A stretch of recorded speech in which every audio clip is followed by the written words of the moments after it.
Hey guys, tonight we begin with the surprisingly awkward, mildly claustrophobic, and deeply sweaty world of medieval armor. You're not some cinematic knight riding into glory. You're just you. In a field, in August, wearing 70 pounds of regret strapped to your body with buckles that were clearly invented by someone who hated convenience.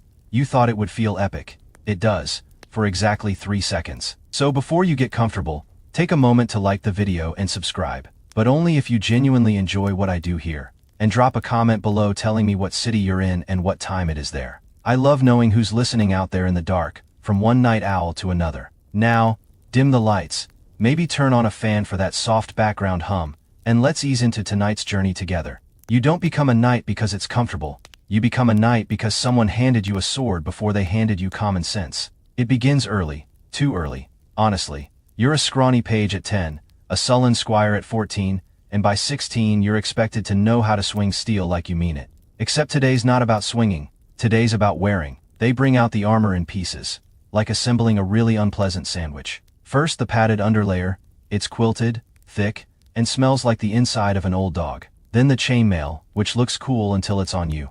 That thing is heavy, like surprisingly heavy, like I've made a terrible mistake heavy. You've seen knights walk confidently in these. What you didn't see was the 20 minutes it took them to stop wheezing afterward. Next, they start strapping on the plate. Greaves for your legs, gauntlets for your arms, cuirass for your chest, and finally the helmet. Once that helmet's on, you can hear your own heartbeat and every creak of your neck with terrifying clarity. Your vision shrinks to 2 angry little rectangles, and the world becomes a blurry riddle of fog, metal, and mild panic. You try to turn your head. You can't. You try to breathe through your nose.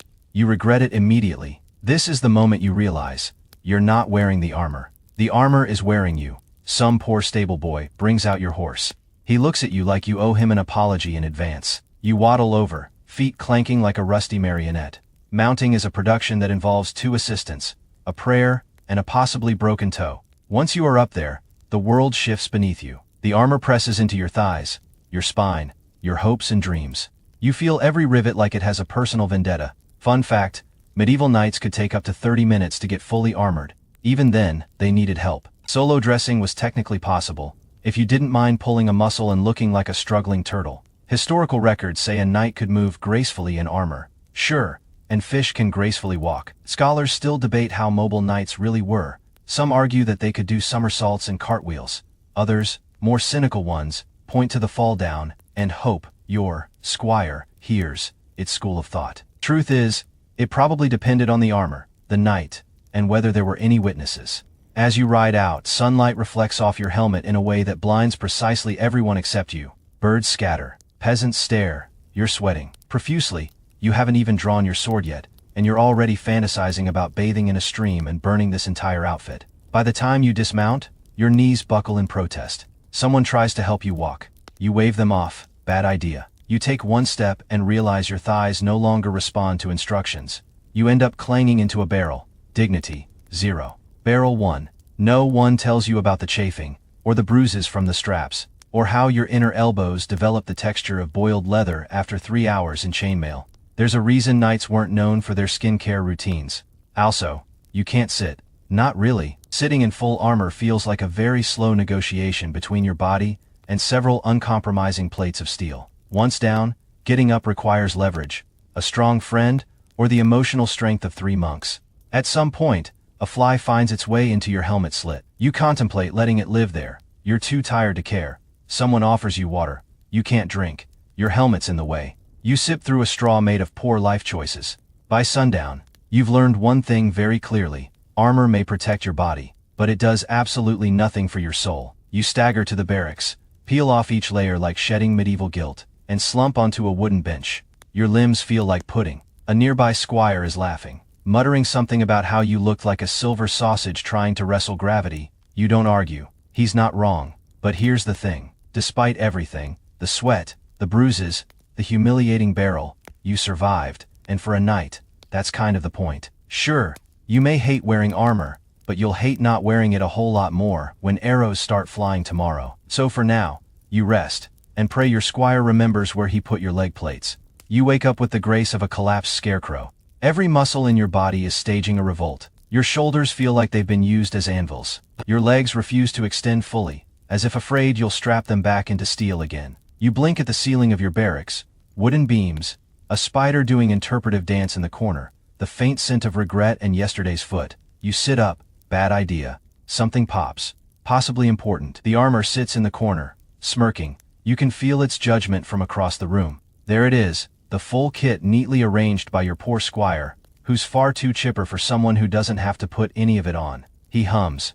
You glare. He keeps humming, piece by piece. You get dressed. Again, you try to psych yourself up. This time it'll feel lighter. You whisper. It does not. The moment the breastplate locks into place, your lungs file a formal complaint. When the helmet comes down, your vision narrows and your self-esteem goes with it. You're reminded of a disturbing truth. The armor wasn't designed for comfort. It was designed to turn you into a walking tank with roughly the maneuverability of a tipped-over wardrobe. It protects, yes, but with the same logic as being locked in a safe during a fire. Let's talk about the weight. A full suit of plate armor averages between 45 to 55 pounds, 20 to 25 kilos of metal strapped across your entire body, not including weapons, not including emotional baggage.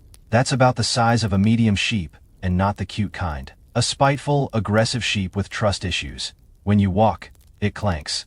When you run, which you shouldn't, and really can't, it sounds like two kitchens having an argument. Your balance, a memory, your stride, a metallic shuffle. You're less knight, in shining, armor and more knight, in constant percussion. Fun side note. Medieval manuals encouraged knights to train daily in armor to build stamina. These were often written by people who didn't have to do it themselves. It's unclear whether they also recommended crying privately between sessions, but historical evidence strongly suggests it. Academics still argue over how well knights could function in armor. Some experiments show surprising agility, others, not so much. T here is even a scholar who claims knights could vault onto horses in full plate. You try it once. You hit the horse's side like a flying sack of cookware. The horse walks away. You don't. Let's be real. You can move in armor, but everything costs more energy. Every step, every turn, every breath feels taxed. Your body works double. Your sweat works overtime. By midday, you're baking inside a tin can with only your bad decisions for company. And heaven help you if you fall. Because if the weight doesn't knock the wind out of you, the embarrassment will. Getting up in armor is a process. You roll, you flail, you find a rock and pray no one's watching. Spoiler, someone always is.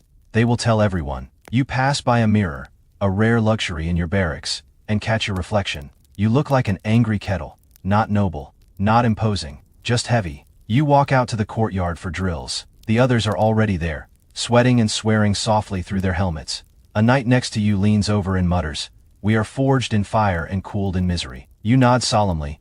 Neither of you can scratch your nose. Today's lesson, moving in formation. You and 12 other armored warriors try to march in unison. The noise is impressive, the coordination is not. You're bumping into each other like bumper carts made of steel and poor judgment. Someone trips. Domino effect. You go down in slow motion, arms flailing like a metallic windmill. The captain shouts something about discipline. No one hears him. Your helmets turned his voice into underwater echoes. You nod anyway because it seems like the respectful thing to do. By the end of the session, your gambeson, the padded underlayer, is soaked through. Your boots feel like two wet anvils.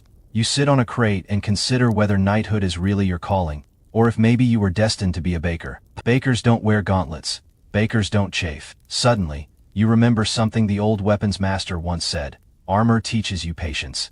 Mostly because everything takes longer, and you'll be late to your own funeral if you try to hurry. You didn't understand it then. Now, as you struggle to unbuckle your own leg guards, you understand everything. You try to eat lunch, but the armor's still on. You drop half a meat pie down your front plate. It slides awkwardly into your armpit. No one offers to help. Honor, apparently, does not extend to lunch stains. Back in your room, your squire begins unstrapping you. You exhale like a boiling kettle finally being let off the stove. The weight comes off piece by piece, and with it, a small portion of your will to live. As the last piece clinks to the floor, you look at your squire. He raises an eyebrow. Same time tomorrow, he asks. You groan. That means yes. You wake up sore in places you didn't know existed. T here is a distinct ache behind your ears. How is that even possible? Your knees make suspicious clicking sounds every time you shift, and your wrists feel like you wrestled a windmill and lost. But duty calls, and by duty, we mean someone knocking on your door holding a pile of armor with all the compassion of a debt collector. You sigh. Deeply then louder, in case anyone nearby might pity you. They don't. Today you're riding out for a patrol. Nothing dramatic. Just a slow, sweaty crawl through the countryside to show the peasants that their taxes come with bonus clanking noises. You begin the now familiar ritual of armoring up. The gambeson goes on. You wonder, not for the first time, if it's secretly stuffed with rocks. The chainmail follows, slithering over your head with all the charm of a wet curtain. Then come the plates. Your squire is helpful but way too cheerful. You suspect he gets paid in schadenfreude. Aunt's fully suited up. You do what every knight fears most. You try to mount your horse. Again, it's a performance involving a footstool, momentum, and a silent prayer to every saint of flexibility. You make it, barely. The saddle groans under your weight, so does the horse. You pat its neck. It doesn't forgive you. You clatter out through the castle gates, the countryside stretching ahead in gentle green waves. The wind is nice. You can't feel it. Your armor is a medieval oven and today it's preheating. But let's talk about movement, because this, right here, is why knights secretly loathe their gear. You try adjusting your position in the saddle. Your armor disagrees.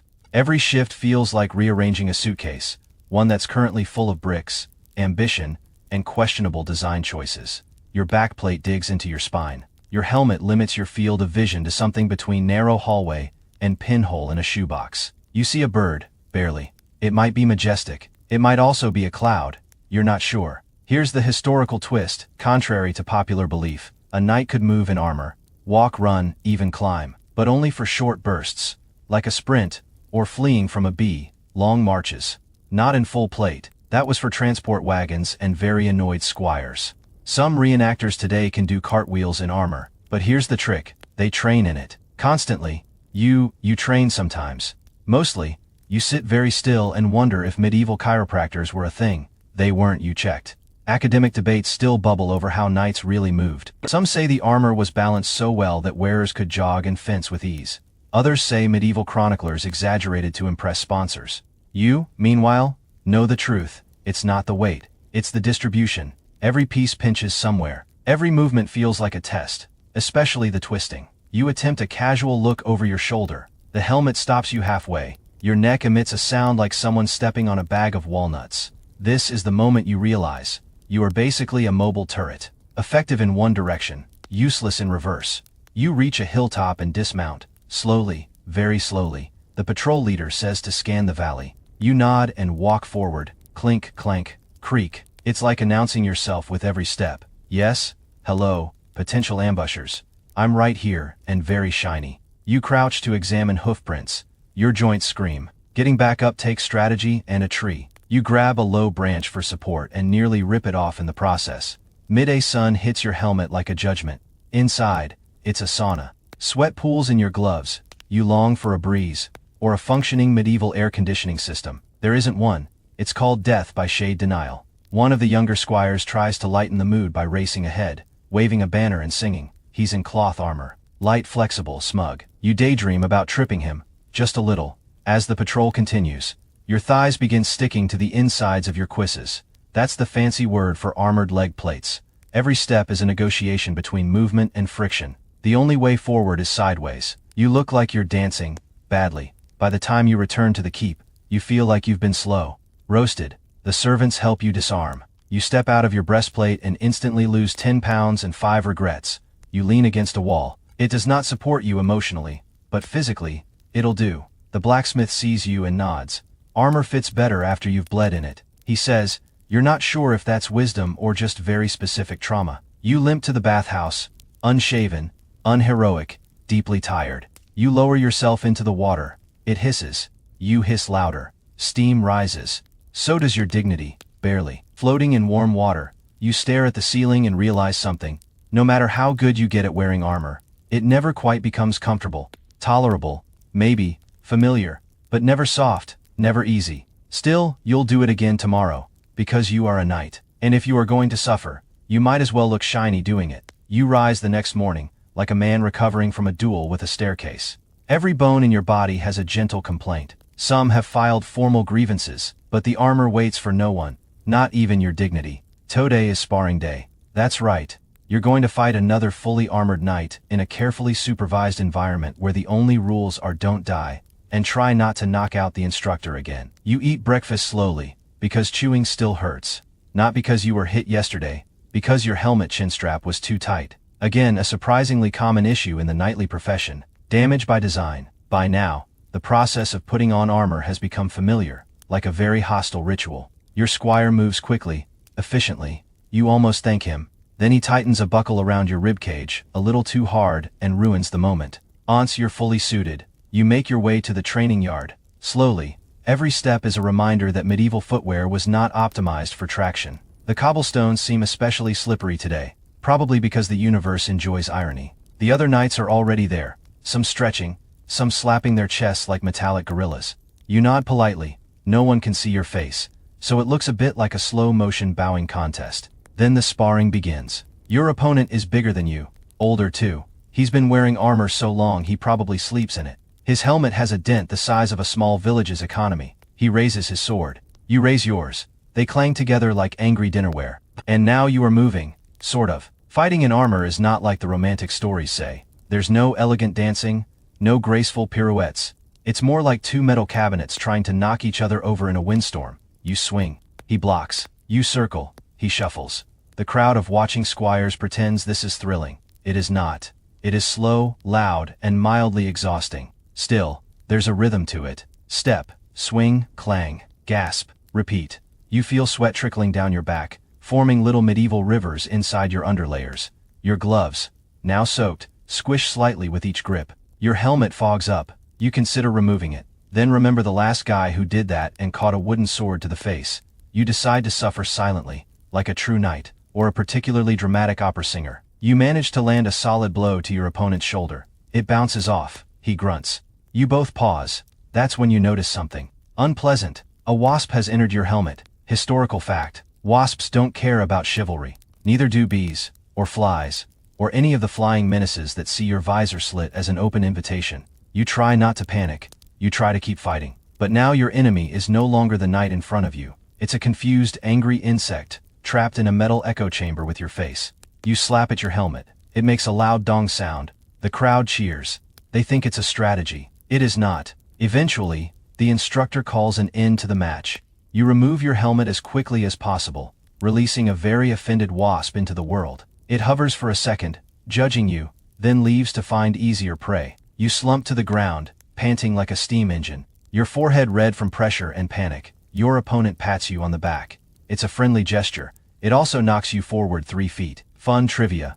Some knights developed calluses on their shoulders and necks from the constant pressure of armor. Others developed what historians politely call postural adaptations, which is a fancy way of saying their spines gave up. The academic world is still debating the long-term effects of armor on health. Some say knights adapted to it. Others point to records of back pain, deformed toes, and the general tone of medieval complaints. One chronicle describes a knight who couldn't turn his head by age 40. Another reports a man who refused to take off his armor out of paranoia. He reportedly rusted shut. Probably not true, but not impossible. After the sparring session, you remove your armor piece by piece. Each segment lands on the ground with a heavy metallic sigh. You flex your fingers. They feel like overcooked carrots. You stretch your back. It pops like a bag of gravel. Your squire hands you water. You drink like a man returning from the desert. You overhear a group of younger trainees talking nearby. One says, "It's not that bad once you get used to it." You make a mental note to challenge him to a duel, just for educational purposes. Back in your quarters, you inspect your armor. Dents, scratches, a cracked strap. You start repairs. Slowly, carefully. Medieval armor isn't just worn, it's maintained. Every hinge, every buckle, every rivet needs care. If not, it'll betray you in battle. Or worse, during a very public jousting match, it occurs to you, somewhere between repairing a shoulder plate and polishing your helmet, that no one really talks about how annoying armor is. They talk about bravery, duty, honor, but never the part where your armor smells like sadness and wet wool by the 3rd hour. Still, you'll wear it again tomorrow. Because despite everything, yes, even the wasp, you're starting to get used to it. And that might be the most dangerous part of all. By now, you've accepted that wearing armor is less about heroism and more about strategic compromise. You're not a shining beacon of justice. You're a heavily insulated meat lantern with limited mobility. But today brings a new level of absurdity: mounted training. You wake up to the sound of hooves clattering in the courtyard. Outside, the squires are saddling horses and muttering prayers, some to saints, others to their joints. You groan and roll out of bed, stepping directly into your left greave. It's like stubbing your toe with industrial design. The first half hour of the day is spent in what's now a painfully familiar sequence: gambeson, chainmail, plate. You wince as your squire tightens a strap across your ribs with the gentle finesse of a medieval suitcase. You try to breathe. The armor disagrees. Out in the stables, your horse is waiting. It sees you and immediately begins chewing hay with the resigned look of someone who's about to do something very stupid. Again, mounting up in full armor is a theatrical performance with multiple acts. Act T, approach horse. Act Th, try to swing one leg over saddle. Act 3, fail. Act IV, try again. This time with a stool, 2 assistants, and an alarming grunt. ACTV, apologize to the horse. Aunts, you're seated. Your thighs press into the saddle like meat in a sandwich. Your knee joints scream. Your back curves into a posture so unnatural it should be illegal in 3 kingdoms. And now, the riding. You're told to trot in a line with the others. You try. The horse moves. You bounce. Your armor shifts in ways no anatomy should permit. Your helmet rattles like a church bell during a storm. You reach the first turn, a simple left. Except turning in armor isn't simple. You lean, but the plates around your waist refuse. Your torso says, yes. Your hips say, not today. You pivot like a rusted windmill. The horse compensates. You almost fall off. Everyone pretends not to notice. Let's pause for context. Medieval knights were expected to fight on horseback, in armor, while wielding weapons.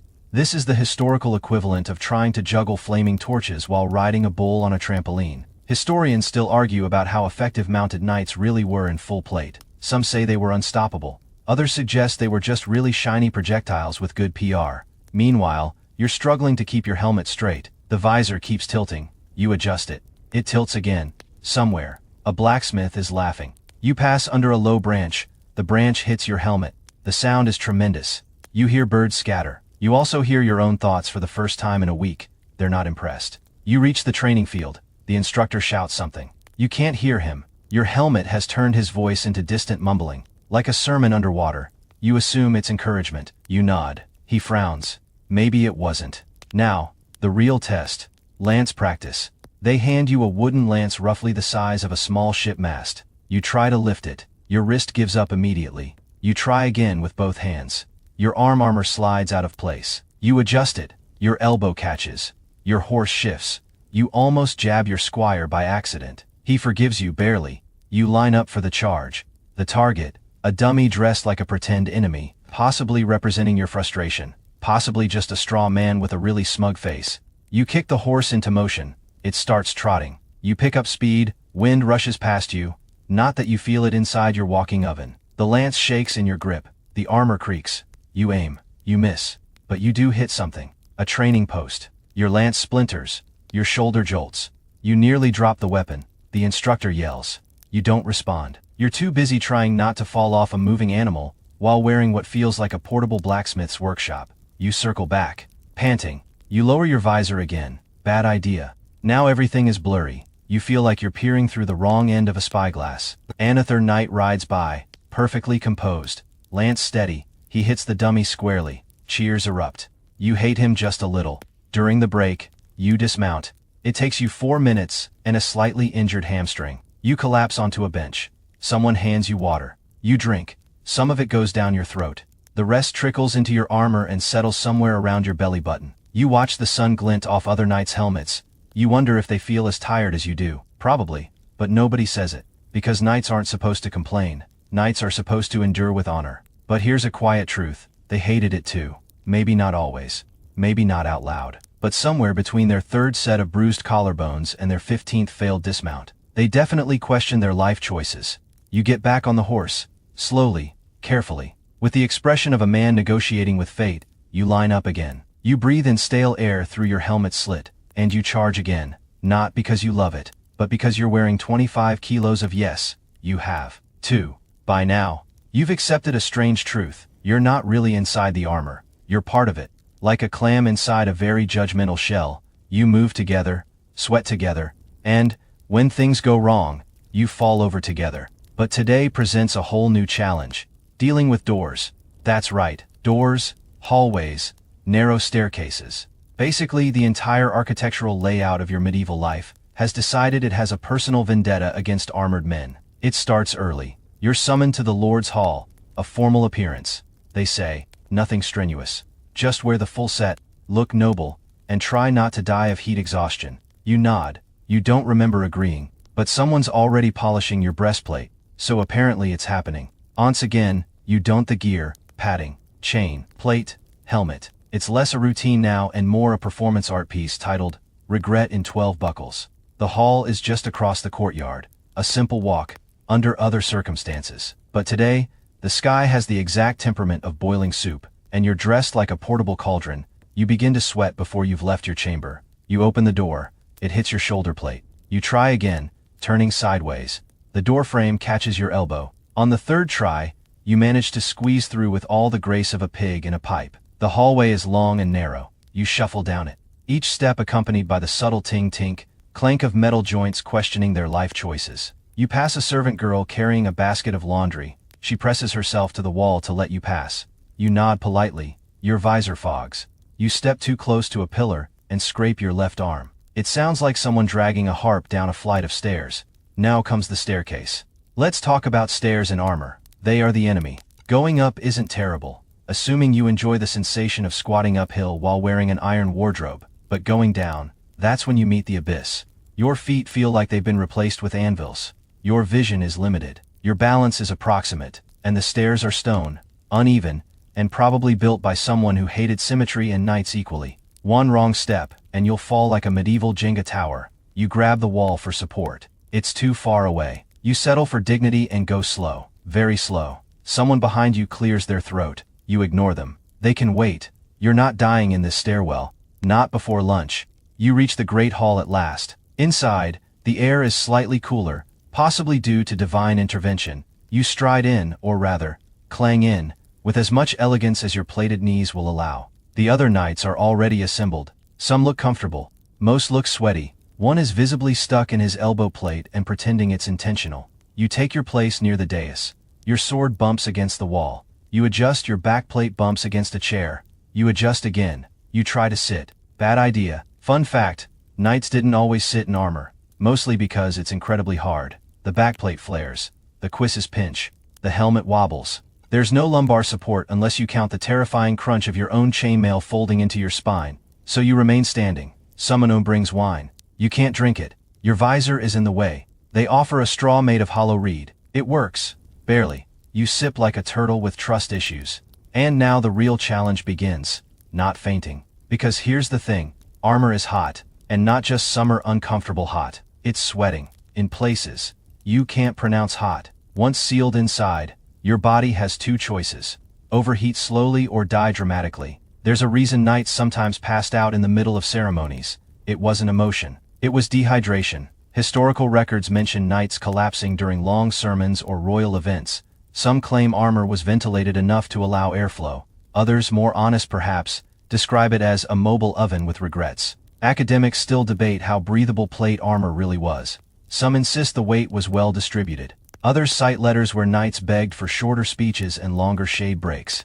You lean toward the second group, mostly because you're currently standing in a puddle of your own making. The Lord finally speaks. His voice echoes. His words are important. You don't hear them. You're busy trying to ignore the itch behind your knee and the fact that your left boot feels like it's filled with soup. Eventually, it ends. You bow. You back away, carefully, trying not to knock over any priceless furniture. You manage to exit without destroying anything. Success, back in your room. The armor comes off slowly, like peeling a grumpy onion. Each piece hits the floor with a thud. You sit on the edge of your cot, breathing heavily, face red, hair plastered to your forehead. You look like a boiled knight. And yet, here's the strange part. You feel proud. Not heroic, maybe, but capable. You made it through the day without fainting, falling, or dismantling a bench with your knees. You glance at the armor. It gleams dully in the torchlight. Heavy, awkward, loyal. You nod at it, just a little, like old enemies who've learned to respect each other. Tomorrow the war games begin. You should probably start hydrating now. Today is the day you finally test your armor in the way it was meant to be tested. Not in ceremonies, not in drills, but in the glorious mess of mock battle, which is essentially a medieval way of saying, everyone hit each other, just don't die. You wake up early, the sky still a dull gray and your joints already protesting. Your squire is excited. You're suspicious. Nothing good ever begins with someone else being excited about you getting hit with a wooden axe. The yard is already bustling when you arrive. Knights, squires, and several people who probably should have stayed in bed are assembling. Weapons are laid out on racks, blunted, technically, but still very capable of ruining your weekend. Armorers move between participants like wartime tailors. One of them is polishing a helmet while muttering darkly about last year's broken collarbone. You start the routine again. Gambeson, chainmail, plate. By now, you know each buckle by feel, each strap by scent. Your armor smells faintly of iron, effort, and disappointment. The helmet comes last, locking you into your own echo chamber of determination and claustrophobia. Your opponent today is Sir Elric of the East Keep, broad, shouldered, kind eyes, very fast hands. You once saw him disarm a man using only a training spear and a well-timed insult. You brace yourself. The horn sounds. You step into the arena, technically a mud pit surrounded by an encouraging number of spectators holding bread. There's cheering. Somewhere in the back, a dog barks. And then, contact. Sir Elric charges. You brace. His mace hits your chest plate with a thunderclap. You remain standing, which feels like a win until you try to breathe and realize your lungs are now pancakes. You swing back. He dodges. You turn to follow. Bad idea. Your left leg forgets how to armor. You stumble. Elric pauses to let you recover. You grunt. A noble sound somewhere between thank you and I hate this. Let's pause here and acknowledge something. Armor was not designed for finesse. It was designed for survival. In real battle, the goal was to stay alive long enough to either win or get dragged off the field dramatically. But in mock battles, you are just very hot, very loud, and very aware of how silly you look, trying to pivot in what is essentially a wearable cauldron. And yet, here's the twist. You keep going. You swing again. This time you connect. A glancing blow to Elric's shoulder. It doesn't hurt him, but it rattles. You both take a step back. The crowd cheers like someone just invented bread again. Historically, mock battles, or melees, were as much social spectacle as they were training. Lords came to watch. Ladies passed handkerchiefs, and knights got to show off their armor, their stamina, and their general unwillingness to fall down first. Some historians believe these melees were brutal, barely distinguishable from real combat. Others think they were more like choreographed chaos, with the occasional lost tooth. Either way, you are now firmly in the bruised but not broken category. Round 2 begins. This time, you charge. Your armor clanks, groans, and threatens to come apart at every seam, but you move, faster than before. You deflect a blow. You shoulder. Check Elric, gently. He laughs. You both nearly fall. It's beautiful, in a sort of metallic, graceless way. And then you make a mistake. You overextend, reach just a little too far. Your foot catches in the mud, your weight shifts, and down you go. Falling in armor is a process. First, there's the moment of realization. Then there's the descent. Slow, loud, inevitable. You hit the ground like a dropped pot of pans. There's silence, followed by laughter, followed by someone asking if you're okay through a helmet slit. You are, mostly, but getting up, that's another story. You try to roll. The armor disagrees. You try to push off the ground. Your gauntlets slide. A squire offers help. You wave him off. Pride demands that you at least attempt to rise unaided. After 3 minutes, a bench, and a nearby fence post, you succeed. Everyone cheers. You bow slightly. Your back cracks in Morse code after the match. You remove your helmet, your hair is soaked. Your eyes sting. You have a bruise forming somewhere you can't even name. And yet, you're smiling. Because for all the discomfort, the heat, the awkward falls, you felt like a knight. Not a court ornament, not a parade participant. A knight, covered in mud, sweat, and a little dignity. Back in your chamber, you remove the armor slowly. Every piece comes off with the weight of memory. Your gambeson sticks to you, like a needy cat.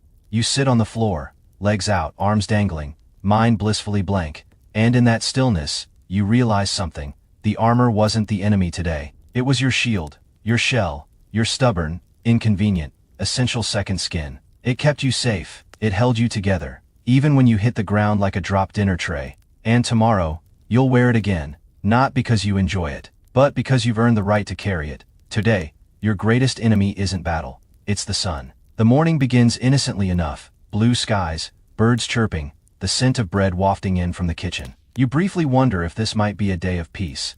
Then your squire appears, holding your freshly polished armor with the enthusiasm of someone who doesn't have to wear it. We're inspecting the southern outposts today, he says.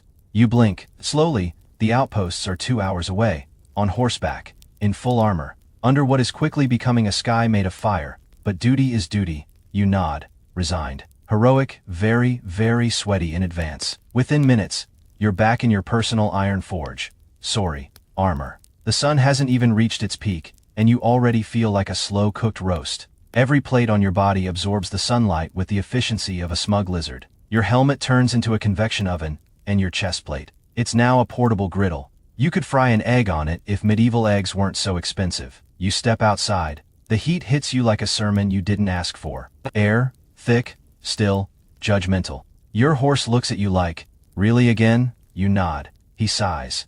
The journey begins. You clank across the drawbridge, down the winding road, past confused villagers who stop to stare. You can't blame them. You look like a knight, yes, but also like a man deeply reconsidering his life choices. Let's talk facts.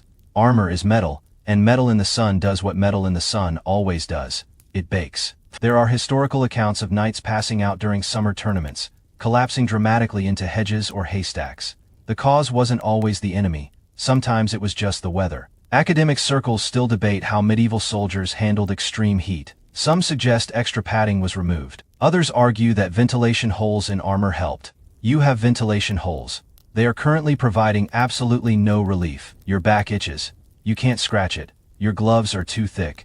Your arms too armored and your flexibility non-existent. You attempt a shoulder wiggle. It feels like interpretive dance gone wrong. At the halfway point, your helmet has reached sauna status. The air inside is thick, humid, and smells faintly of regret and boiled onions. You flip up the visor for a moment. Sweet, sweet breeze.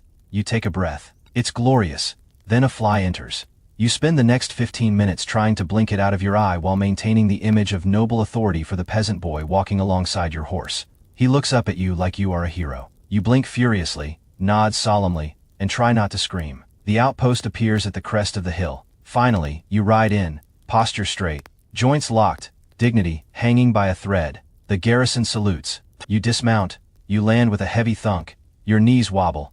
A soldier rushes forward. "Sir, are you wounded?" "No." You wheeze. "Just warm." You inspect the post. Everything is fine, boring, even. The highlight is a chicken that keeps trying to attack your greaves. It pecks. You don't move. The soldier is impressed. You're just too tired to care.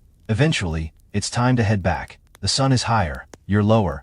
On energy, hydration, and hope. You begin the return ride. Your thighs feel like stew meat. You fantasize about removing your armor and sprinting into the nearest stream like a frog escaping a cooking pot. There is a moment, somewhere around the wheat fields, when you truly consider disrobing in public. But then you see a cart of villagers passing by and remember you're supposed to be a symbol of honor, of strength, of, oh gods, is that a rash forming under your gorget? Finally, the castle gates appear. Angels sing, or maybe that's just your squire humming as he waits with a water bucket. He helps you disarm. Each piece comes off with a hiss and a grunt. When the helmet is finally removed, you gasp like a man reborn. The sweat has glued your hair to your face in medieval origami. You sit on a bench, legs spread, arms limp, face flushed. A bird lands nearby. You stare at it, it stares back. You have an unspoken understanding. Here's what no one tells you. The worst battles are sometimes fought in silence, under blue skies, with no enemy in sight, just heat, metal, and your own stubborn pride. And yet, you endured. You didn't faint. You didn't panic. You didn't strip naked in front of the baker's wife. That's a win. Ladder. In the bathhouse, you soak in cool water and listen to the chatter of other knights. Everyone's sharing heat stories. One swears his greaves cooked his shin hair. Another claims he heard his cuirass sizzle. You all laugh. The kind of laugh that sounds a little too close to crying. The next time you hear a bard sing of knights glistening in golden light, you'll know the truth. They were glistening. All right. Just not from glory. Today begins with a certain urgency. Not the kind born of battle drums or noble summons, but something far more personal. Something deep, primal, and absolutely unrelenting. You need to go to the bathroom, but you're already halfway into your armor. You try to explain the situation to your squire. He blinks. Now, he says, as if you've suggested taking a nap in the middle of a siege. Yes, now, you reply, trying not to panic. He starts unbuckling your breastplate with the speed of a man disarming a trap. You lift your arms. You twist. You contort. You curse softly in 3 languages. Let's pause here and state the obvious. Medieval armor and bodily functions are not friends. Armor was designed to protect you from swords, arrows, and occasional charging boars. It was not designed with nature breaks in mind. There are no flaps, no secret compartments, no handy drawstrings. Once you're strapped in, you're locked in. A walking steel jar, a night-shaped vault, and getting out takes time, assistance, and often the emotional resilience of a monk. Historical truth: there's surprisingly little documentation on how knights relieved themselves. It's one of those awkward gaps in medieval scholarship that historians tiptoe around. Some suggest they held it. Others whisper of chamber pots and side flaps, though those remain sketchy and possibly apocryphal. One poor soul even proposed that knights simply let it happen. Academic communities are, shall we say, deeply divided on this issue. One camp insists that armor had enough flexibility to allow basic human function. Another argues that anyone wearing a full suit for more than a few hours was operating on sheer stubbornness and bladder discipline. You, today, are discovering which camp is right. Once again, your squire unbuckles the greaves while offering increasingly useless commentary like, "It's mostly off now, and almost there, and I think this buckle is haunted." You hop slightly, because your foot is stuck in the cuisse strap. Your dignity is hanging by a thread. Finally, freedom. You sprint across the yard in your underpadding, past bewildered guards, past a confused goat, past a maid carrying firewood who drops half of it in shock. You make it barely. You return 10 minutes later, calmer, lighter, spiritually renewed. Your squire is waiting, holding your chest plate like a disappointed parent. "We'll try again," he mutters. The process restarts. This time, you're determined to make it the full day. Hydration will be strategic. Meals will be minimal. You even practice breathing exercises to distract your lower organs.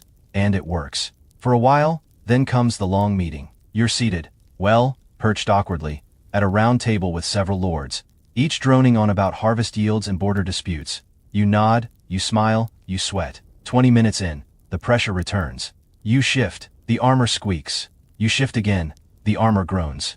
A noblewoman to your right gives you a look. You give her a half smile that says, "I may explode at any moment." The meeting drags on. Someone brings in wine. You look away, horrified. A servant offers bread. You shake your head like it's poisoned. At this point, your body is no longer listening to your brain. It's staging a quiet rebellion. Every organ is tapping its metaphorical foot saying, "This is your fault." You begin reciting battle prayers, not for strength or victory, but for time. Just a few more minutes. Maybe 10, maybe 5. Finally, the meeting ends. You rise slowly, hoping no one notices the sheer panic in your posture. You clank back to your chamber with the deliberate urgency of a man who's about to break several world records. Your squire hears you coming and meets you at the door, already moving for the buckles. He doesn't even ask this time, he knows.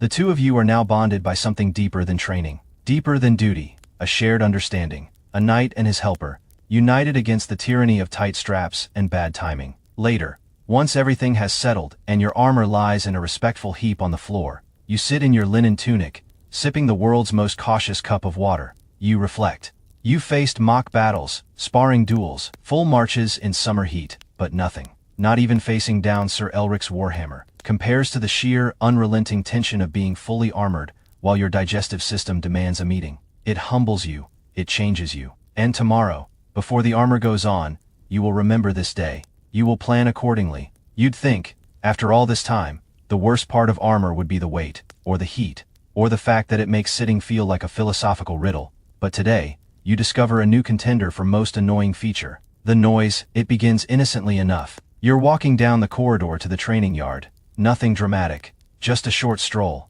The stone beneath your boots clicks rhythmically. Your plates brush and scrape and clink and clank and ping. It's a veritable concert of steel, on, steel percussion. At first, it's fine, almost charming, in a look at me, I'm a knight kind of way. Then you try sneaking into the stables. You're not doing anything suspicious, just retrieving your saddle blanket, the one you forgot yesterday after a very long ride and a very short nap. But you're trying to be quiet, because the head stablemaster is asleep in the hayloft and famously grumpy when woken. You take one step inside. The horses startle. Your greaves scrape loudly against the doorframe. A bridle falls.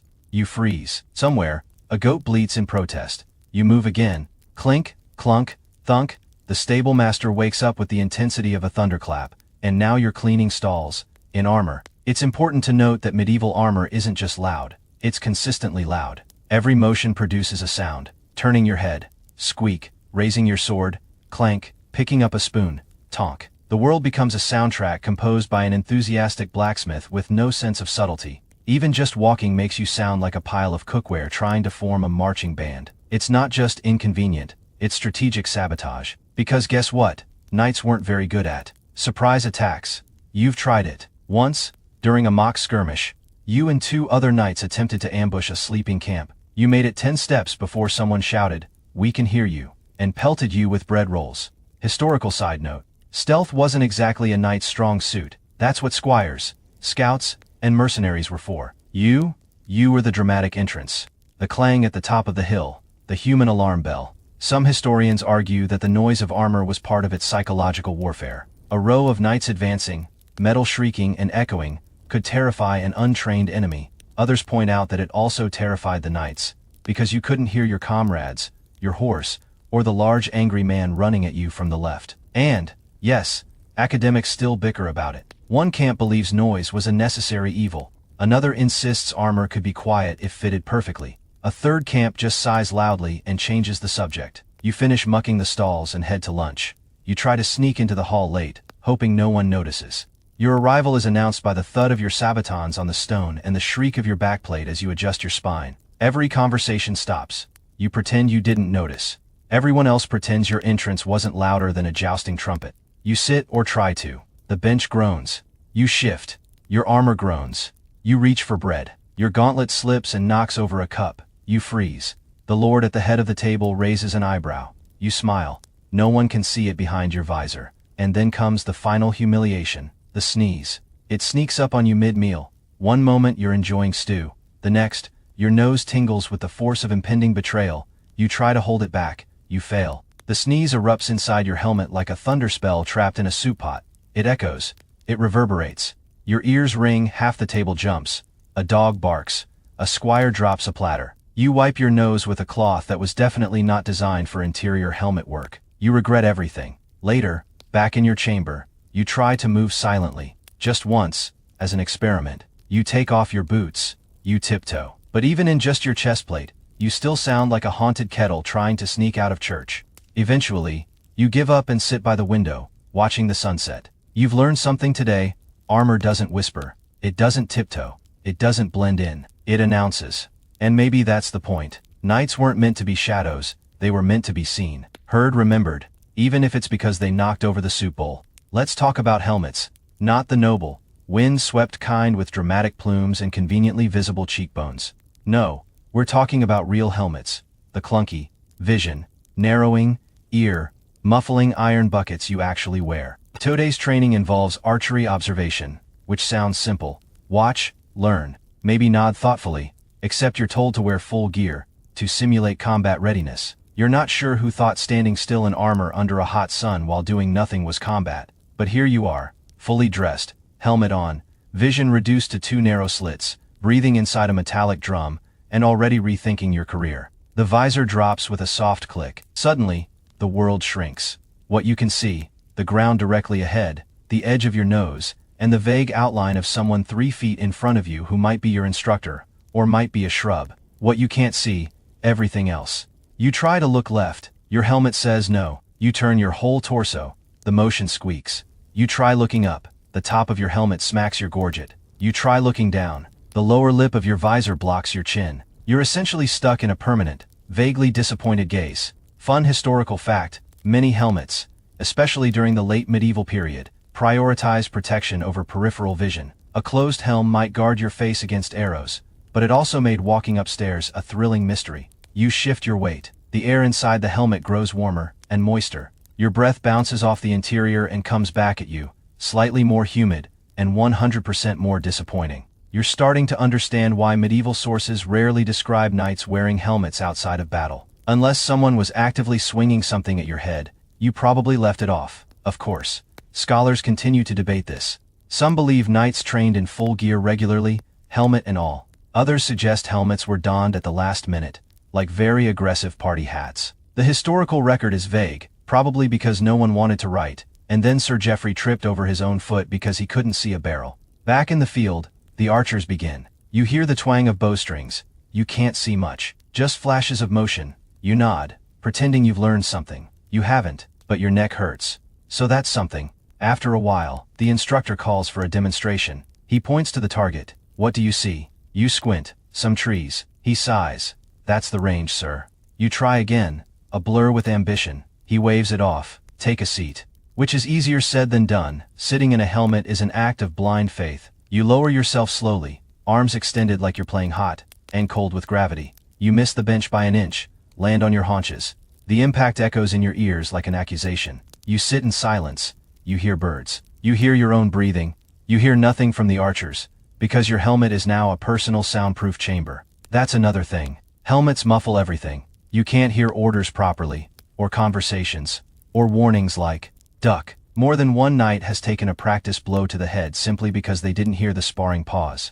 There are accounts, amusing, if mildly tragic, of knights yelling, "What?" just as the joust began. You try to lift your visor for a break. The hinge catches. Your gauntlet slips. You jab your nose. Cool. Now your face hurts and you're still blind. Eventually, you remove the helmet entirely. Sweet air floods in. The breeze hits your forehead like a kiss from the heavens. You can see again. You can breathe. You're whole. The instructor walks by, nods and says, "Eyes sharp, sir." You nod back. Your eyes are definitely sharp now that they're not peering through two mail slots. Later, back at the barracks, you polish the helmet in silence. The dents from last week are still there, testaments to your learning. You turn it in your hands, watching the light glint across its surface. It's ugly, heavy, impractical, and yet, you're strangely grateful for it. It saved your head from more than just blows. It saved your pride from flying elbows. It saved your skull from a wild boar once. You don't want to talk about that. You place it beside your cot with a strange kind of reverence, because for all its flaws, for all its clumsy, breath, stealing, vision, narrowing nonsense, it's still what stands between you and every bad decision the world might throw at your face. Just, next time, maybe line the inside with something softer. Some mornings, you wake up feeling like a warrior. Other mornings, you wake up feeling like a metallic mushroom left out in the rain. Today is the latter. You peel back your blanket and swing your legs over the edge of the cot, only to hear the unmistakable sound of leather straps creaking in protest. Straps you definitely loosened last night. You squint at your armor in the corner. It's damp, not, oh, must be morning dew damp. No, this is wet dog who lost a fight with a puddle damp. You poke your chest plate, it squelches. You groan. You forgot to dry your armor yesterday after the river crossing. Or, more accurately, your squire forgot. You debate yelling at him. Then you remember you also forgot to remind him. This is what historians call shared accountability, or just being a very tired knight. Still, the armor must be worn. So begins the ritual of regret. Gambeson, damp and clingy, like a jealous ex. Chainmail, somehow heavier when wet, possibly made of remorse. Chestplate, cold, very, very cold. Like a frog with opinions. You flinch as the steel touches your skin. You could swear it hisses. Your squire winces sympathetically. He doesn't say anything. He knows better now. You try walking.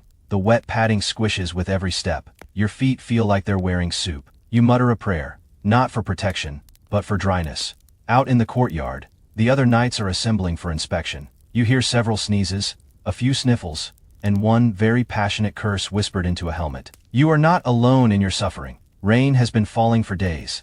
The air is thick, the mud is deeper than some philosophical debates, and everything smells faintly of mold and ambition. Armor, being made of iron and mild spite, responds to moisture with exactly one emotion, rust. Which brings us to today's real horror. You're not just wearing wet armor, you're wearing slowly dying armor. Rust has begun its ancient creeping work. Little flecks of reddish, brown bloom along the edges of your gauntlets.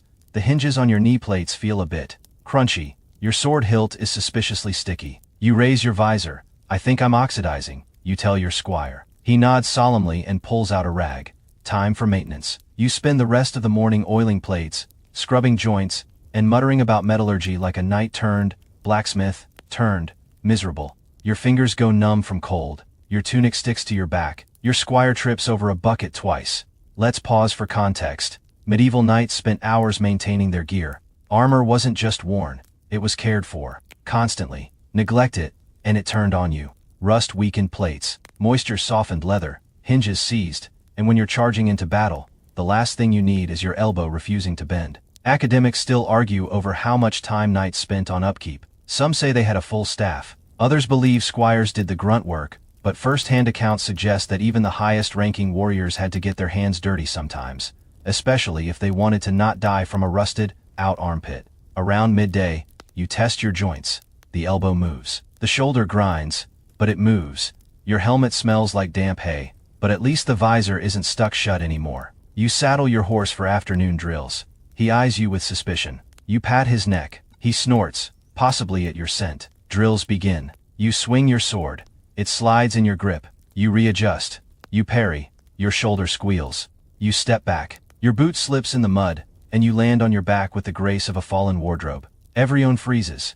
You lie there, staring at the sky. Water slowly seeping through your backplate. Rain begins to fall again. Of course it does. Someone offers a hand. You take it. You rise, drenched, disheveled, dignity dented, but still standing. Later, in the barracks, you sit beside the fire, your armor disassembled and drying piece by piece. The room smells of oil, wet leather, and faintly burnt toast. You sip something warm and probably medicinal. Your squire is polishing your pauldrons, humming a song that sounds suspiciously like mockery. You watch the fire flicker against the steel. It's not glamorous, it's not glorious, but it's real. Because this is the part no one writes songs about. The soggy mornings, the creaky knees, the slow decay and constant repair, the war against moisture, fought with cloths and oil and very cold fingers. And yet, without this part, there is no shine, no gleam, no legend. The armor is stubborn, but so are you. You start the day with a sword in one hand and a headache in the other. Not the exciting kind of headache, like, I fought off 3 mercenaries before breakfast. This is the kind of headache you get from trying to turn your head left while wearing a gorget that thinks your spine is optional. Today is about vision drills. That is, testing what you can see, and more importantly, what you can't, while fully armored. Spoiler, it's not much. You're lined up in the training yard beside 5 other knights, all similarly dressed in shimmering, clanking, shoulder, pinching metal. You look like a very aggressive band of teapots. The instructor paces in front of you with a wooden staff and an expression that says, "This will be unpleasant, for you, not me. Today," he announces, "we test awareness." He taps your chest plate. Eyes open, Sir Tunnel Vision. You sigh quietly inside your helmet. The drill is simple. Or, well, it's described that way. You are to respond instantly to threats approaching from different directions. It starts with a squire running at you from the left. You miss him entirely. You turn. Slowly, too slowly. Another squire charges from the right. You catch a glimpse, pivot to block, and your pauldron slams into your own helmet. You stumble backward, momentarily blinded and entirely offended by your own shoulder. The instructor grins. Let's be clear. Peripheral vision in a closed helmet is a fantasy. Most designs leave you with a visual field roughly equivalent to looking through a mailbox. You see what's ahead, barely, and hope the rest of the world politely waits its turn. Historical fact, there were many helmet styles, from open-faced bassinets to the fully enclosed great helms. Some allowed better visibility, others turned your head into a shiny prison. And guess what? The more protection, the less you could see. Modern historians still bicker about how much visibility knights really had. Some say experienced warriors trained their instincts to compensate. Others believe many simply relied on luck, muscle memory, and screaming. Back in the yard, you're sweating. Your visor fogs. A bee flies past your eye slit. You flinch. You try to scratch your nose. You cannot. You sneeze. It echoes. Another squire charges. This time, you're ready. You lurch forward, sword raised. He ducks. You miss entirely, spin slightly too far, and end up facing a bush. The bush looks judgmental. The instructor claps. Well done, Sir Leaf. You consider throwing your gauntlet at him, but you can't get it off. Also, you'd probably miss. The next part of the drill involves identifying distant shapes. The instructor holds up cards across the yard. You squint. Is that a bird? You whisper to your neighbor. Could be a flag, he replies. It's neither. It's a cabbage. You both fail. Lunch comes as a mercy. You remove your helmet with a hiss and an audible pop. Your face is flushed. Your hair is soaked. You have a suspicious red imprint across your forehead in the shape of your visor edge. You eat slowly, eyes still adjusting to the idea of seeing things. The world feels impossibly wide without your steel blinders. Trees look taller. Bread looks more trustworthy. You talk with the others. Everyone agrees. Helmets are a necessary evil, like taxes, or bards who play the lute too confidently. Later, during solo drills, you try something new. You close your eyes. You listen. Footsteps, wind, distant metal on metal, a voice calling out commands, the scrape of boots on gravel. You open your eyes. Another squire charges. You respond faster this time, not because you saw him, but because you heard him. You parry, not elegantly, but effectively. It's a small victory, but it feels real. There's an old saying, a knight sees not with his eyes, but with his instincts. You used to think that was poetic nonsense. Now you're not so sure. By sunset, you're walking back to your quarters, helmet tucked under your arm, vision unobstructed. The castle walls glow gold, a falcon wheels above the battlements. You pause, watch it circle, you can see it. And for a moment, you imagine what it would be like to fight without a helmet at all. Free, unrestricted, beautiful. Then you remember what happened to Sir Aldrich last month. Took a crossbow bolt right between the eyebrows while lifting his visor to sneeze. You tighten your grip on the helmet. No thanks.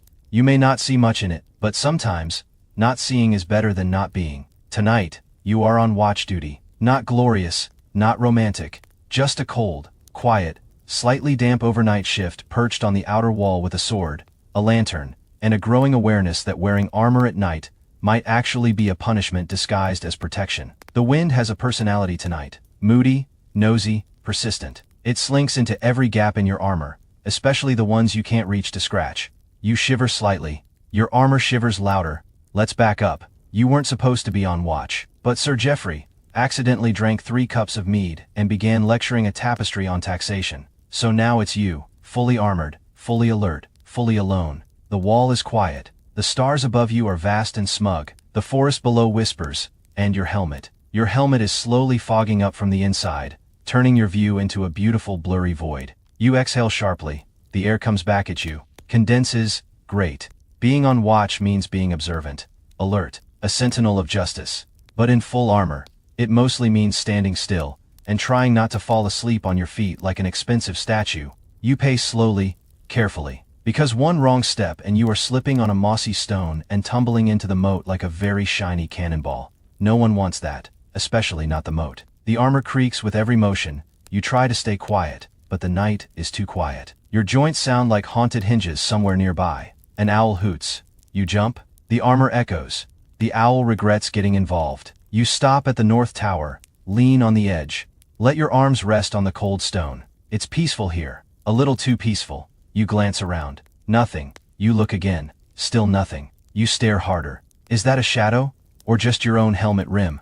You try to look left. Your helmet says no. You try to turn your entire body. It catches slightly on the parapet. You nearly tip over. You wobble. You catch yourself on the lantern post. The lantern swings. You swear. Quietly. Let's talk about awareness. Knights in full armor were trained to stay vigilant, but the gear didn't always help. Restricted vision, muffled sound, and the constant weight pulling you downward weren't exactly ideal for noticing subtle things, like sneaky enemies or sneaky branches, or sneaky owls. There are stories of guards falling asleep in full armor. Some say they stood so long without moving that birds landed on them. One account even mentions a guard so still a cat curled up in his lap. He didn't notice for an hour. No one's sure if that's true. Scholars argue. Of course they do. Tonight, you believe it, because you are already doing the nightly equivalent of sleepwalking with your eyes open. Your mind wanders. You remember meals, warm baths, that one dream you had about removing your helmet and discovering a whole roast duck inside. Strange, comforting. You check your posture. Still upright. Barely. Then, movement. A flicker at the tree line. You straighten up. Grip your sword. You breathe. Slowly. The wind blows again. The movement is gone. You wait. A full minute. Nothing. You relax. And suddenly you need to pee. This is unfortunate, because you are, at present, wrapped in iron from chin to toe, on top of a wall, alone, and very much not in the mood to repeat the great unstrapping ordeal of last week. You do what every knight in your situation does. You hold it nobly, painfully, regretfully. The rest of the shift passes slowly. The stars shift above. The wind dies down. The moon casts long shadows on the cobblestones. Somewhere in the woods, a fox screams like it's reading the script for a tragedy. You grip your sword harder, not because of fear, because your hand is cramping and refuses to uncurl. At last, the bell rings for shift change. You let out a breath that fogs your entire visor. You clatter down the stairs, like a walking armory tumbling gently. The next watchman passes you, fresh, faced, barely armored, holding a warm roll. You hate him gently. Back in your quarters, you disarm with the urgency of a man removing a curse. The chestplate comes off. The greaves follow. Your boots make a sound that implies betrayal. Your underpadding is damp again. You collapse into your cot. The pillow is flat, the blanket scratchy. It is, without question, the best bed you've ever known. Before sleep takes you, You reflect. There's no song about the night watch. No glory in pacing in the dark while your knees hum quietly from strain, but you were there. You stood guard. You kept the gates. Even if the only enemy was boredom. Even if the biggest threat was your own bladder. Even if your armor squeaked every time you tried to turn left, you did your part. And tomorrow, you'll do it again. Today, you attempt the impossible. Not slaying a dragon, not lifting a curse. No, today, you try to have a conversation while wearing armor. It begins in the hall after morning drills. You're still suited up because you made the classic mistake of saying, "Oh, I'll just talk to Sir Aldred quickly before I disarm." Famous last words. You approach him, all clink and echo. He turns, nods, and says something. You have no idea what. His voice filters through your helmet as a vague murmur, mumble, bass-line combination. You lean in. He repeats it. Still nothing. You lift your visor. He's already walked away. You exhale loudly. Inside your helmet, it sounds like a hurricane in a saucepan. You shuffle over to the refreshment table. Tea here is water. Tea here is fruit. Tea here is a hopeful-looking cheese. You reach for a cup and knock it over with your gauntlet. A nearby page watches in horror as the water dribbles off the table and down your greave. You pretend it's intentional. Now comes the truly difficult part. Small talk. Lady Marian enters the hall. She's nobility. She's elegant. She's very clearly not wearing 60 pounds of metal. She offers a kind smile and says, "You're still in full kit." "I see." You attempt a casual reply, but your visor is down. She hears. MFRMF. She tilts her head. You flip the visor up too fast, and it slaps back with a clang that startles 3 servants and causes a nearby dog to bark. You try again. Yes, still dressed for battle, apparently. She chuckles politely. You sweat internally. Then your helmet slips slightly forward. You adjust it. Bad idea. The edge bumps your nose. Your eyes water. She pretends not to notice.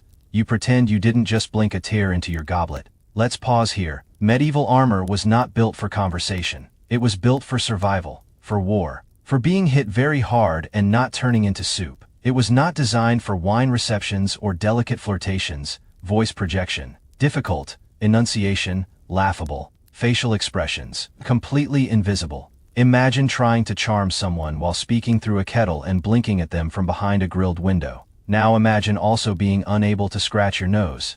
That's you. Historical records confirm this struggle. Knights would often remove helmets during parley or diplomatic events, not just for politeness, but because conversations quickly devolved into a chorus of pardon and "Speak up, good sir." There are letters from noblewomen describing how armored suitors looked impressive, but sounded like echoing frogs. One chronicler wrote of a knight who attempted a romantic declaration, only to accidentally shout it into the wrong direction of his helmet and insult a wall sconce.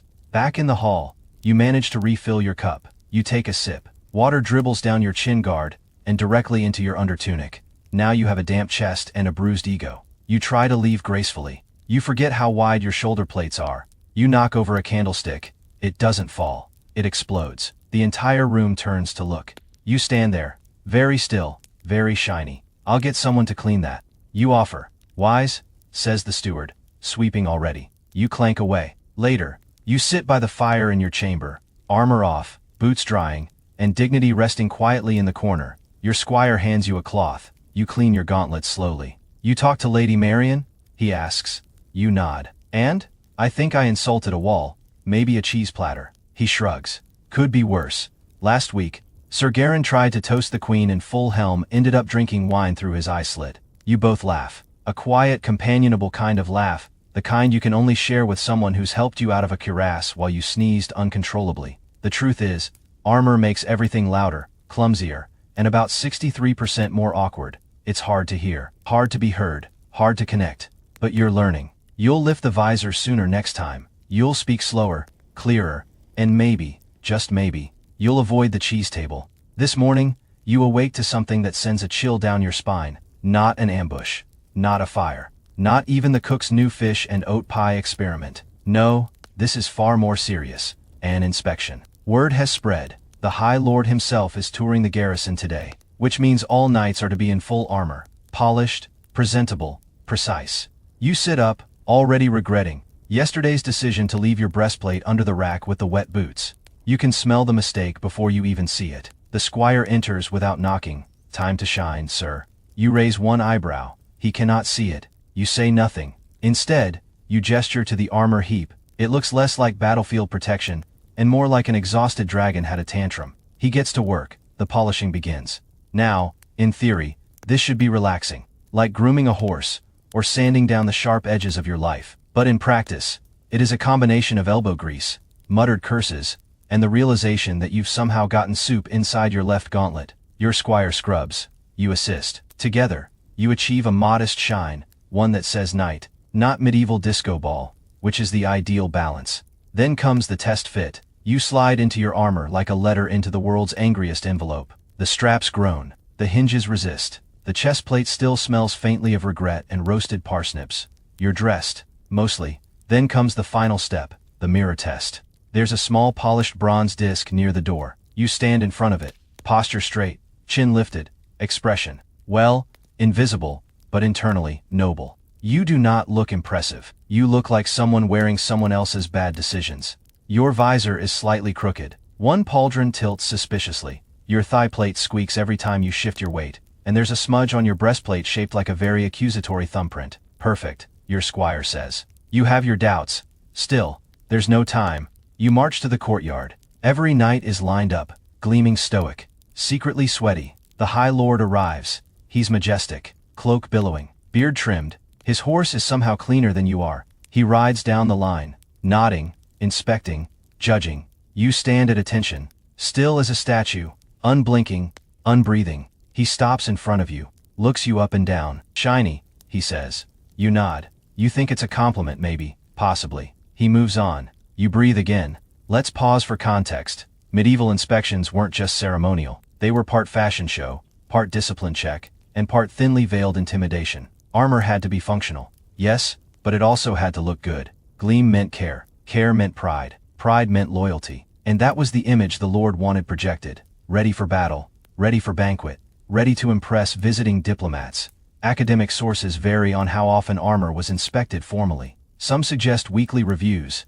Others mention pre-battle preparations that took hours of polishing and prayer. Either way, knights were expected to maintain their equipment as a reflection of themselves, which today is moderately polished with an aura of mild panic. After the inspection, the pressure doesn't let up. You're called to the feast, still in armor. This is your third worst nightmare. Because, here's the thing about eating in armor, it doesn't work. You try to sit, the bench groans under your weight. You lower yourself slowly like an elderly trebuchet. Once seated, you realize you can't lean forward. The cuirass blocks everything. Your arms can't reach the table properly. You attempt to pick up a spoon. It flips out of your gauntlet like a rebellious fish. Someone passes you a goblet.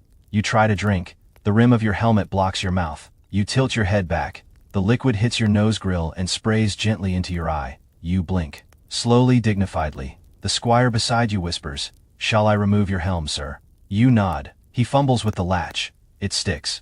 It always sticks. You both tug. There's a pop. Your helmet comes free with a hiss of repressed heat and humility. You gasp like a fish. The air is better than wine. You try again. Eat slowly, methodically. Bread, cheese, a little meat. Someone cracks a joke about how knights aren't made of iron, even if they smell like it. You laugh politely. Everyone nods. And then dessert arrives. A custard tart. Your mortal enemy. Soft, fragile, requiring finesse. You lift it delicately. Your gauntlet slips. The tart flips forward and lands on your chest plate with a glorious splorch. You freeze. The entire hall turns. The High Lord, seated 2 tables down, chuckles softly. You scrape the tart off with your dagger. Eat it slowly, with conviction. Later, you return to your quarters. Armor off, pride partially intact, tart still lingering in your collar lining. You sit by the window, look out at the courtyard. The stars blink overhead like they, too, witnessed your custard incident, and you think, armor may protect your body, but nothing protects you from social embarrassment in a high-stakes, sugar-covered environment. Still, you were seen, inspected, tested, and you did not fall. That's enough for today. The castle is abuzz with excitement. Not a battle, not a wedding. Something far more dangerous. A tournament. And not the big flashy one with trumpets and tents and dramatic flower tossing. No, this is the internal tournament. The just us knights and no glory. Only bruises kind. The kind where reputations are made, friendships are broken, and at least 2 helmets get stuck on backwards. You suit up early. Your squire is humming again, which is never a good sign. You're already sweating before the cuirass is fully strapped. Your right gauntlet has a rattle that wasn't there yesterday. You ignore it. Today, your armor isn't just protection, it's performance. Because, let's be honest, tournaments aren't about survival, they're about impression. You line up with the others, a row of steel and nerves. Everyone's trying to look casual, like they didn't spend the morning waxing their pauldrons and whispering at their greaves.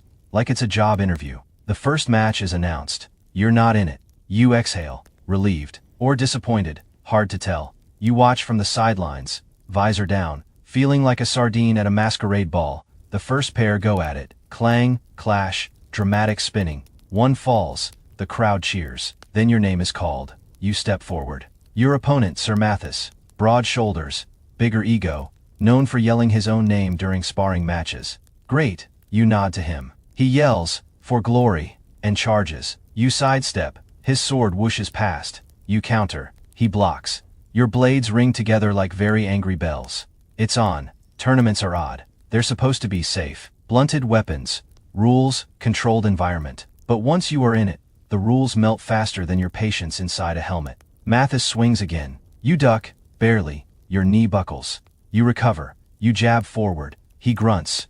You both step back, panting, evaluating. Let's pause to appreciate how awful it is to fight in armor when everyone is watching. Your vision is limited. Your breathing is heavy. Your shoulder joint is sticking again. You can't hear half of what's happening because your helmet's echo makes your own grunts sound like distant thunder. Every move is effort. Every parry is sweat. And every second, you're just hoping your greave buckle doesn't snap and expose your knee to public shame. Historians love to debate how formal these practice tournaments really were. Some say they were ritualized and symbolic. Others believe they were borderline blood sport with rules written in chalk and erased when inconvenient. You believe both. Right now, this feels extremely personal. Mathis charges again. You sidestep. Again, this time he catches your shoulder. Not hard, but loud. The crowd oos. He grins like a baked potato with delusions of grandeur. You adjust your grip. Then you remember what the weapons master once said. Don't fight the armor. Let it fight with you. So you stop resisting.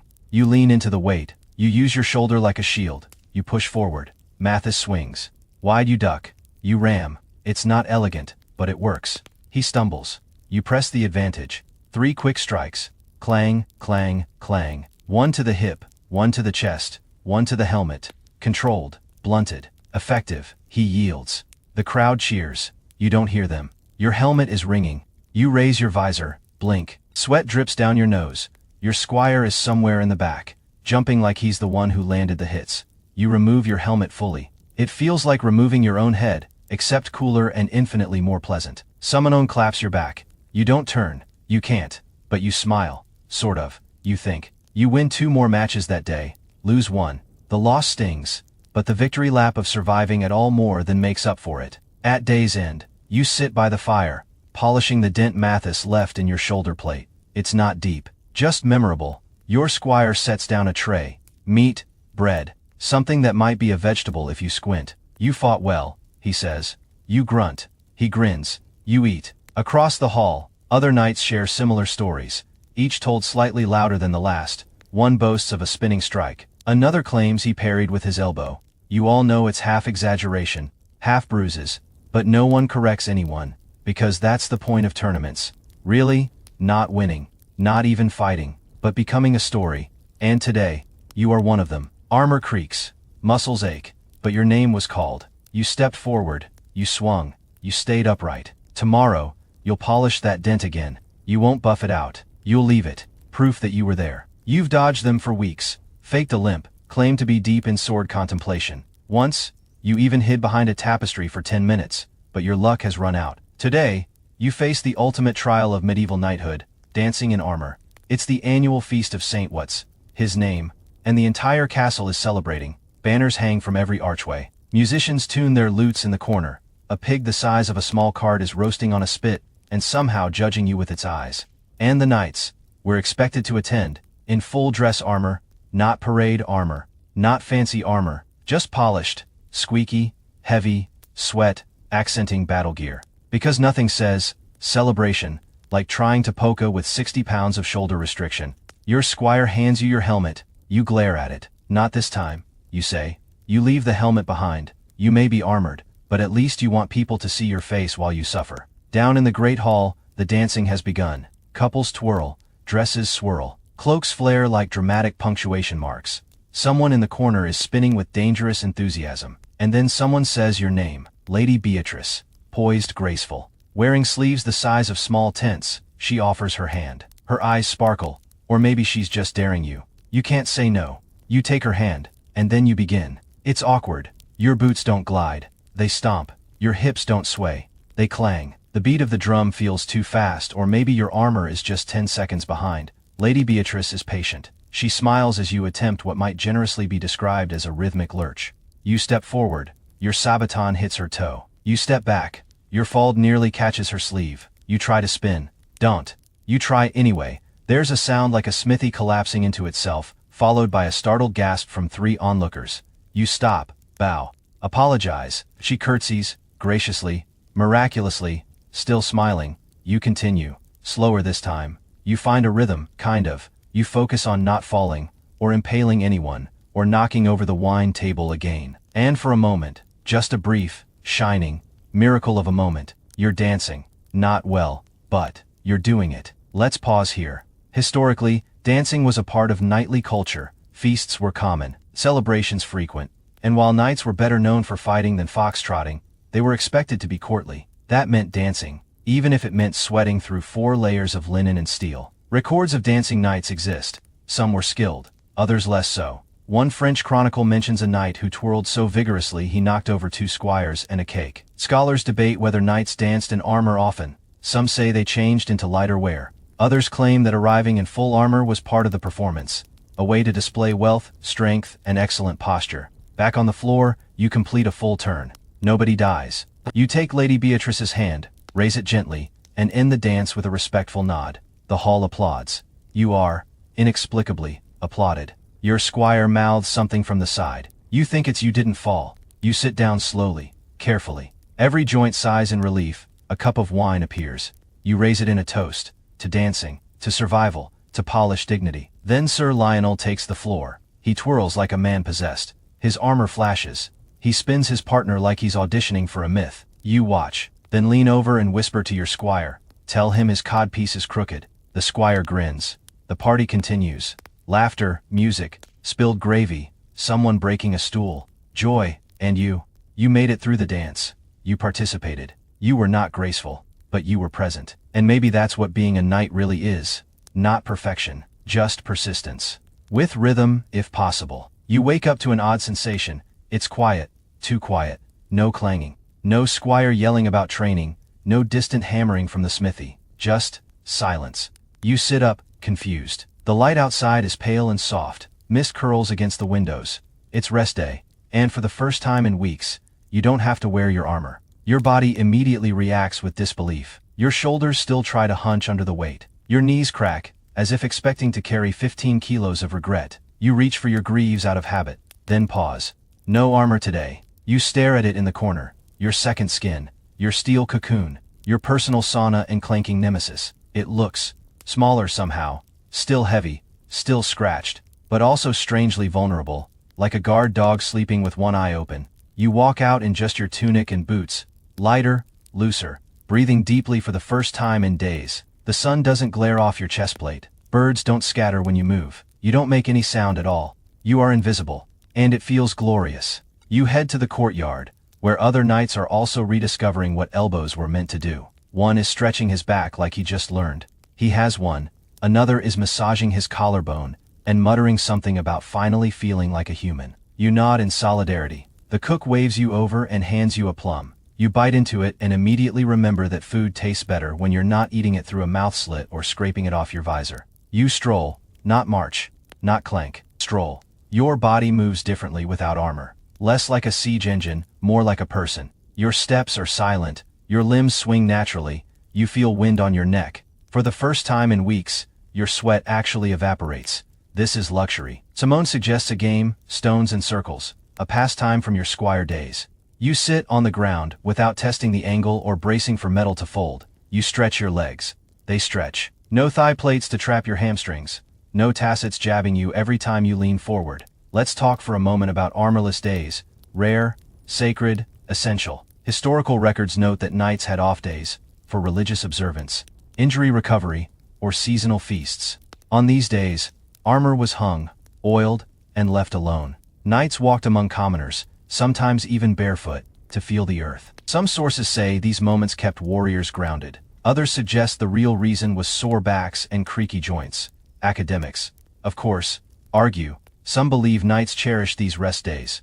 Others think they grew restless. One chronicle quotes a knight complaining that my limbs feel exposed like roasted meat left on the table. Another writes of savoring the sweetness of air unfiltered by steel. You fall into the second camp. Mostly, in the afternoon, you visit the smithy, not to repair anything, just to look. Your armor hangs on a rack, dry clean. The dents have been hammered smooth. A new strap gleams where the old one cracked.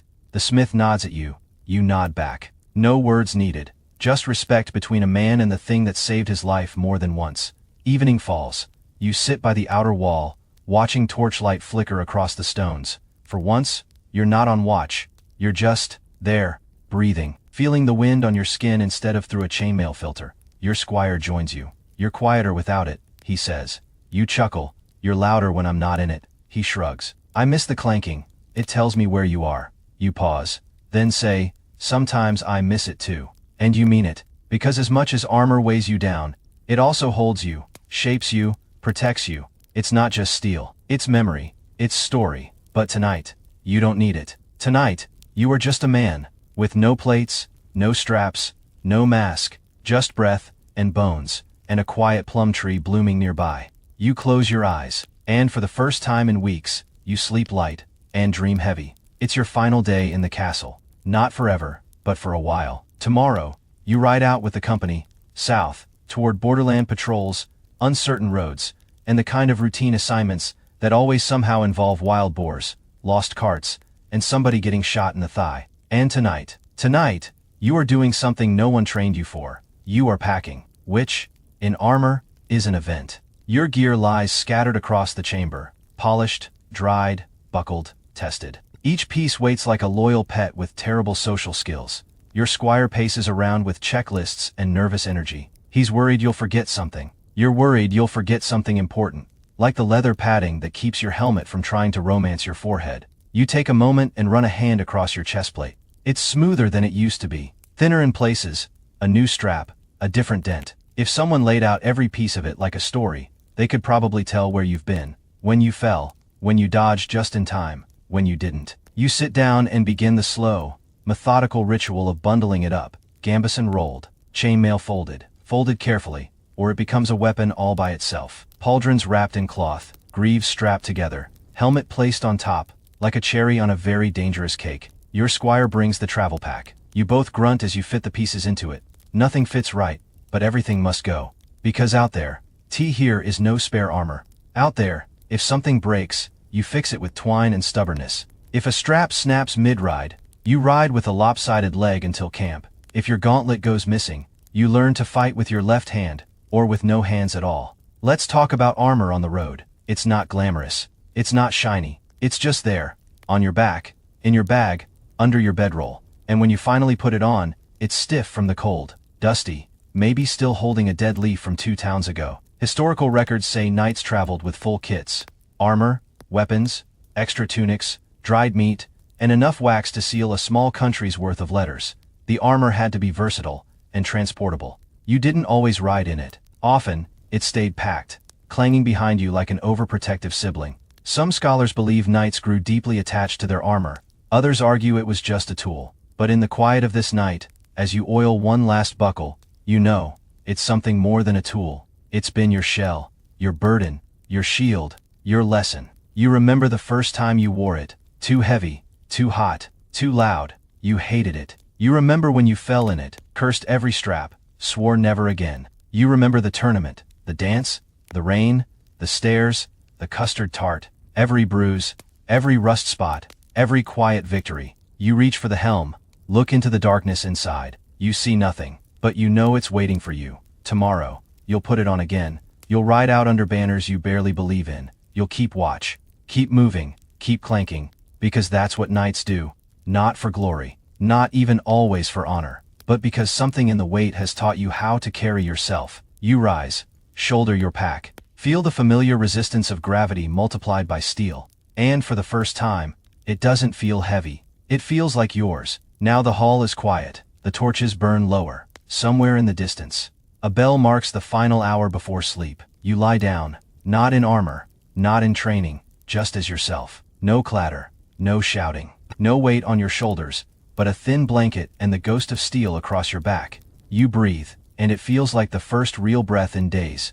Outside the window, wind brushes the castle wall, like it's telling secrets, the kind only night understands. Tomorrow, you'll ride, you'll sweat, you'll fight, you'll wear that armor like a second name, but not yet. Tonight, you rest. The story pauses, your sword sleeps, and the world, for once, doesn't need defending, just dreaming.